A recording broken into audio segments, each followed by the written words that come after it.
and welcome to Quays News. Our top story today. We look at tributes for Remembrance Sunday. Well, Dave asked me to be an ambassador for the Veterans Garage, and to be honest, I couldn't say no. Including how a local choir chose to remember 100 years on. And ex-footballer Len John Rose has a charity football match dedicated to support him in his fight against motor neuron disease.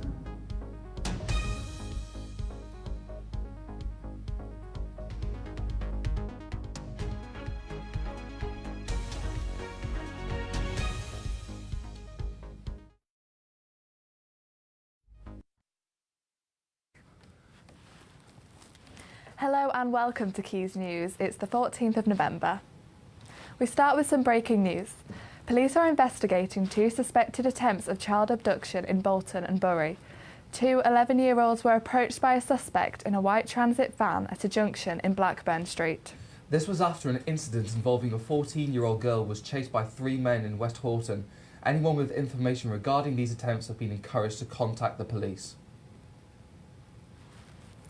A veterans garage paid respects to fallen soldiers on Remembrance Sunday by displaying a range of vintage army vehicles. Our reporter Holly Pritchard has more. Situated at City Airport Barton in Salford, the Veterans Garage is a welcoming sanctuary for veterans, auto enthusiasts, keen bikers, aviation lovers and the general public alike. It's an active social club. It's something that 7 days a week. We're a member of ASDIC, which is the Association of Ex-Service Drop-In Centres, which is only one of 12 in the country, government accredited. And we're part of the NHS Military Veterans Service, and we give them free space to have counselling sessions and the therapy. But really it's a fun, modern take on what the British Legion is. You know, it's just an automotive version of that. Founded by the Redshaw family in 2016, the Veterans Garage provides a contemporary hub where these people can gather, share common ground and, most importantly, feel part of a community. So up here was what we're sat in actually is the old site cabins when Peel built Media City. So they were just a complete empty shell. And it's all been done without any funding. It's all been done off in-kind donations and the hard work of volunteers. The listed building next door, kindly donated from Peel Holdings, is currently undergoing planning permission to build a smokehouse eatery and a showroom for automobiles, making sure that this piece of local history is not left for ruin and forgotten. I don't know anywhere like this at all.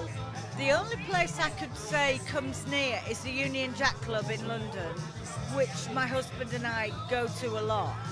But I think there are too few places like this. The Veterans Garage is going from strength to strength as it has future plans to further develop and expand throughout the country. This is Holly Pritchard, reporting for Quays News. Last Sunday marked the 100th anniversary of the First World War ending. We sent Rachel Allison to find out how the Glass House Bootleg Choir remembered the fallen soldiers. Today, the 11th of November 2018, marks 100 years since the end of the First World War. Many will join in a 2-minute silence to pay tribute to those who lost their lives. Here at the monastery in Gorton, the Glass House Bootleg Choir helped to commemorate those who sacrificed their lives through the use of songs, poems and the sounds of trumpets and bagpipes. My dad fought in the Second World War as a very young soldier and was quite poorly at the beginning of this year, and it just seemed like a fitting tribute to him really, to write something down and do something that I could perform with the choir and my talented friends really. I was very proud of being a soldier, very, very proud indeed. I had, 16 years all told. The beatle sound of the harmonica and singing left the audience in emotional spirits. This evening helped others to learn and be thankful to all the soldiers who fought in our honour. The whole journey has been quite eye-opening because I knew a little bit about the World War, the first one, but I think when Sue put it all together and was explaining what had happened, it dawned on me that we really don't learn from history how many lives were wasted. And to this day we still do the war again, and then we do it again and we do it again, but we talk about peace. Really we should be talking about pieces. That's what the bodies were left in as a result of the wars. There has been a huge turnout and a great response of the choir and the war veterans who have helped tell the story of the Great World War. Everyone here today has enjoyed reflecting and remembering those who were lost in the Great World War. Rachel Allison reporting for Quays News. Still to come, we talk to diabetes patients on World Diabetes Day. And we visit the Neon Walk at Media City UK in support of cancer research.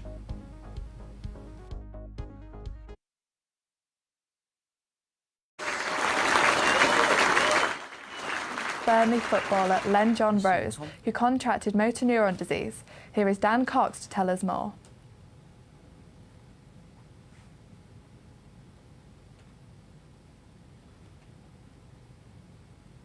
We're going to see it now.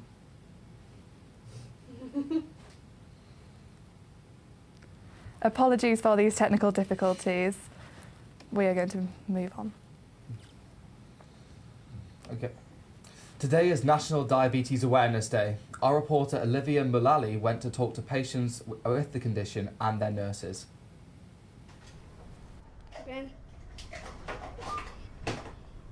A disorder normally associated with adults, type 1 diabetes can develop in childhood. Counting carbohydrates before meals, checking blood sugar several times a day. This will last for Ryan's life. Their body develops antibodies which destroy the cells within the pancreas that produce insulin. When that happens, it means they need insulin injections for the rest of their lives. Since I had my 2-year-old son, my diabetes has gone completely all over the place. It's now a case of if I'm having a hypo, I don't get any warning signs whatsoever, and I've had like several fits where I've ended up having to go to hospital via ambulance because they're coming on out of nowhere. Kat and Ryan's disorders are a different diabetes from type 2. This is mainly caused by lifestyles. It can be prevented and it has a significant and growing impact on the NHS. Last year, 3.7 million people were diagnosed with diabetes. The number with type 2 diabetes alone is expected to rise to 5.5 million if things don't change by 2025. And those diagnosed with type 2 are getting younger. So it's just a test that we would do. There is now a national diabetes prevention programme, which Salford have been involved in from the beginning actually, and the aim is that we'll help educate them in terms of healthy lifestyles, diet, exercise, and how they can change their lifestyle to prevent developing type 2 diabetes in the future. Kat has type 1 diabetes and as a result suffers from neuropathy and retinopathy. Retinopathy is a condition at the back of both of my eyes where there's blood vessels that become created due to my blood sugars going up and down so much. And basically those blood vessels burst, which causes me to have like patchy eyesight, and I've had to have a lot of laser treatment because of that. I also suffer with neuropathy with my feet, so I've got hypersensitivity in my feet, so they're almost like black looking because you get quite a lot of nerve damage with diabetes if you don't monitor it properly. The carbohydrate 18.1 grams. Kat and Ryan are part of millions of people dealing with their disorder every day. People can prevent this from happening to themselves by simply changing their lifestyles. Olivia Mullally, Quays News. Till I get to 41. Apologies for technical difficulties. Now let's take a look at Daniel Cox's report from the charity football match. Together for Mr. Len John Rose. The Sir Tom Finney Stadium is usually home to the football team Bamber Bridge, but last Sunday it was used as the location for a charity match which was set up to honour ex-footballer Len John Rose. Lenny, as he is called by ex-teammates, was diagnosed with motor neuron disease in March last year, with the no-nonsense midfielder choosing to battle the illness with integrity and spirit. The support that I've had from ex-teammates, people I don't know, general public has been, like I say, overwhelming, but the teammates back in the dressing room before, it was like I'd never been away, all together, the same jokes going on and everything else, everyone taking the mickey, it was absolutely brilliant. So, you know, some of them have set off at 5 o'clock this morning just to drive down for the game, so that shows the stature of the players, and yeah, I'm truly touched. It was Len's turn to watch on within the crowds as the Clarets and Swans pitched up in a game where the result could not matter any less. We can do to help him, we must do it. And I'm so privileged to be here, so happy he's asked me to be here, and hopefully it's a great turnout for him because he deserves it. MND describes a group of related diseases affecting the nerves in the brain and spinal cord that tell your muscles what to do. The disease is not well known over other illnesses, with most only knowing the late Professor Stephen Hawking suffered for 55 years with a type.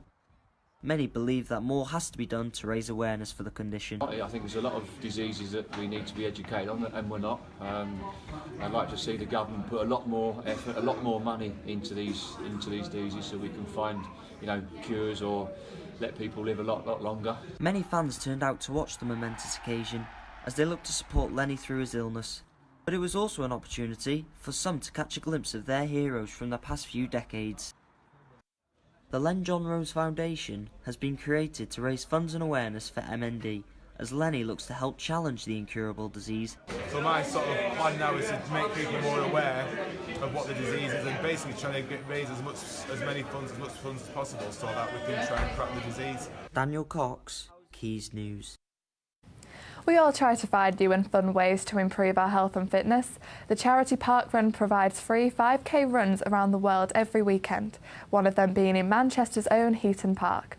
Here is John Simister for more.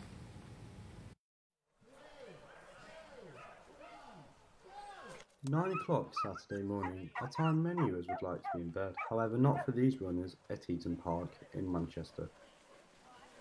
Obesity is a serious issue, with the NHS reporting in 2016 that 26% of adults were classified as obese.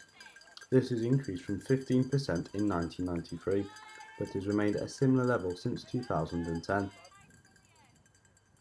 Running is one of the many ways people can get fitter to prevent obesity. Parkrun was first set up in 2004 with 13 runners in Bushy Park, Teddington, UK, and there are now over 1,600 locations across the world. All of them are free to take part in and are open to anyone. I came to the third event here at Heaton Park in July 2009, and I've been coming ever since. Today is our 432nd event. We average somewhere between 600 and 700 runners each week, and we have about 50 volunteers each week as well. Our ambition is to get as many people as possible more active than they are before. It's not so much for people who are already runners. We're looking to try and get people into physical activity. There has been over 430 events at Heaton Park, with an average number of 395 runners a week. Do it. I mean, it honestly changed my life for the best coming to Parkrun. I was ridiculously overweight, and doing this, I've now done a half Ironman triathlon, I've done a marathon, and that's all just from coming here every Saturday. George Simister, Heaton Park. Thanks to the Christie charity, Salford Quays were aglow with bright neon light on Saturday evening. Our reporter Sophie Reaper went down there to find out more.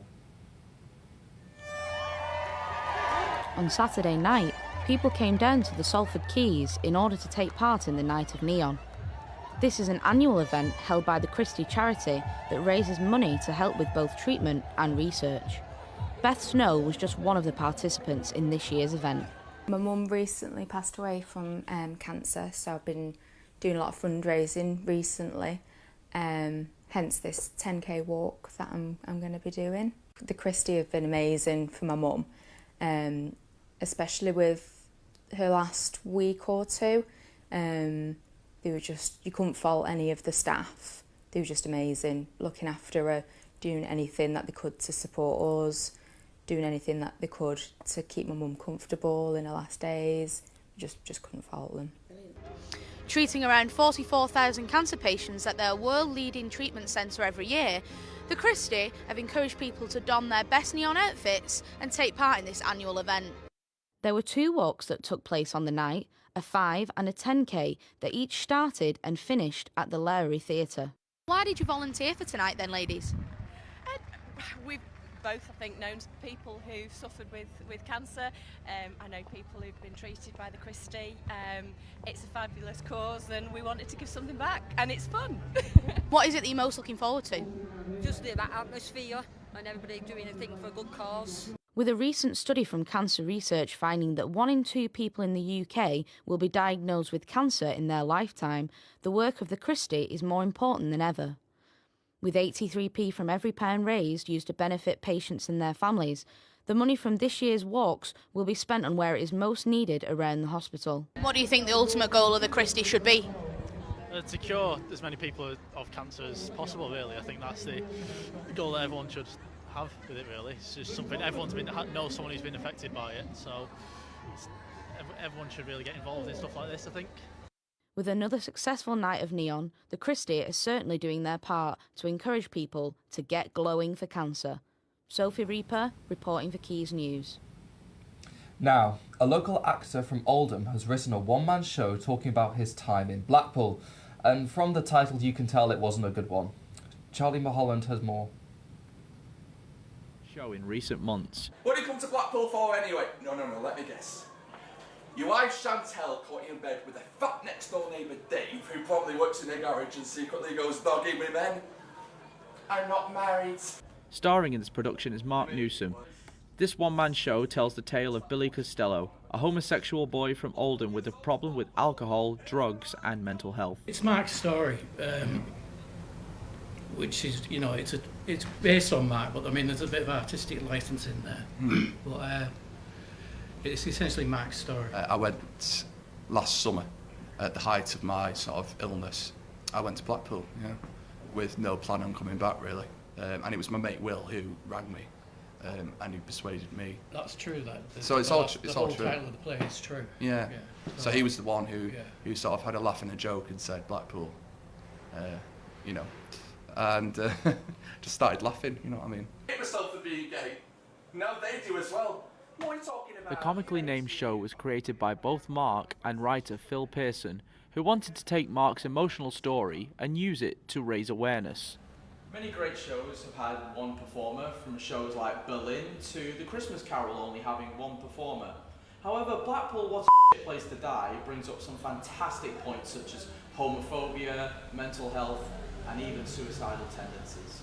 It's helped me loads talking about it, and I'd say to anyone that's suffering with any form of mental health, you're best off talking about it and seeking help, not just bottling it up, because it overcome me. I ended up in a really bad place because of it. I'm a journalist and I interviewed him, and we did this over a series of about 2 months. We met every week in Oldham, and we just talked and talked and talked, and then I turned that into the play that it is.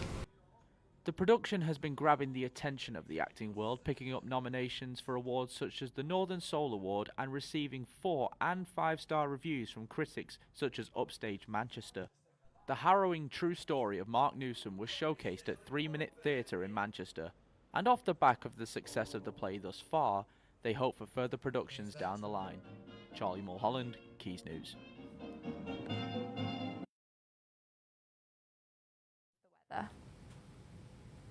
Now let's head over to Benjamin Stacey with the weather.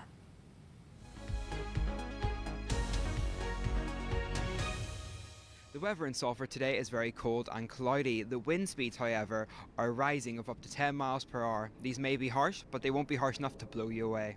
The temperature today is peaking at 13 degrees. This will start to digress towards the weekend. It's set to be cold but fairly sunny, but you won't be needing your Factor 50 just yet.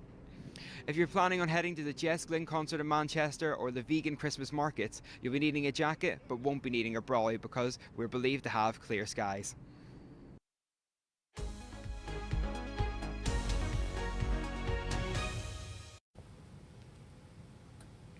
That's all from us this week. Don't forget to follow us on Twitter at Quays News and search Quays News on Facebook.